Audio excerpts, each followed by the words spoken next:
বৈদেশিক কর্মসংস্থান বৃদ্ধি অনেক বড় একটা চ্যালেঞ্জ। আপনারা এটা খুব ভালো করে জানেন। প্রবাসী কল্যাণ ও বৈদেশিক কর্মসংস্থান মন্ত্রণালয়ের উপদেষ্টা ডক্টর আসিফ নজরুল প্রশিক্ষণার্থীদের কারিগরি শিক্ষাকে কাজে লাগিয়ে দেশের অর্থনৈতিক উন্নয়নে ভূমিকা রাখার আহ্বান জানিয়েছেন। শনিবার সকালে মানিকগঞ্জের সিংগাইর উপজেলার বিনোদপুর এলাকায় অবস্থিত কারিগরি প্রশিক্ষণ কেন্দ্র পরিদর্শনে এসে এ আহ্বান জানান তিনি।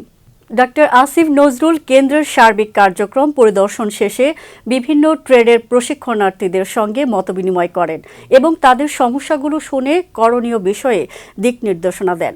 পরিদর্শনকালে উপস্থিত ছিলেন প্রবাসী কল্যাণ মন্ত্রণালয়ের সচিব জনাব রুহুল আমিন, মানিকগঞ্জ অতিরিক্ত জেলা প্রশাসক ফারজানা প্রিয়াঙ্কা, সিংগাইর উপজেলা নির্বাহী অফিসার কামরুল হাসান সোহাগ, এএসপি নাজমুল হাসান, কারিগরি প্রশিক্ষণ কেন্দ্রের অধ্যক্ষ হাজরা খাতুন, থানার ওসি জাহিদুল ইসলাম জাহাঙ্গীর, কেন্দ্রের শিক্ষক ও অর্ধ শতাধিক প্রশিক্ষণার্থী।